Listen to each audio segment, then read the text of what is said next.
In today's video, I am going to teach you how to install and use the Dropbox add-on for Gmail. To begin, open Gmail in your web browser and make sure you are on your inbox.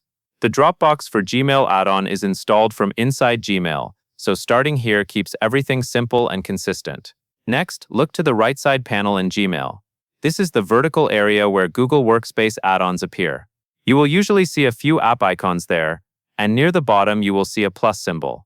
This plus symbol is the shortcut to add new tools to Gmail. Click that plus icon to open the Google Workspace Marketplace.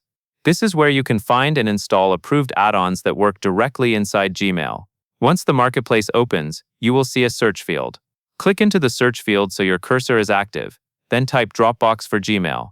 As you type, a result for Dropbox for Gmail should appear.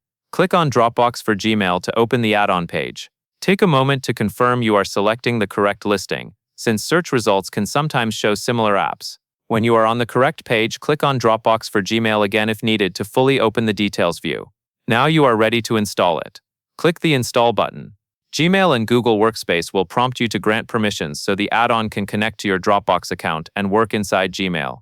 Follow the prompts on screen, choose the appropriate account if you are asked, and approve the requested access to complete the installation.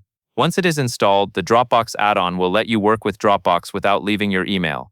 You can attach Dropbox files directly to messages, which is especially useful for large files that you do not want to send as traditional attachments.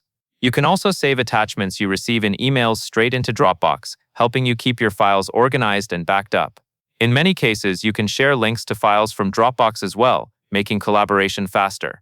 If you do not see the add-on right away, look again at the right side panel and scroll if needed. Gmail sometimes collapses icons when there are several add-ons installed, and that is all there is to it.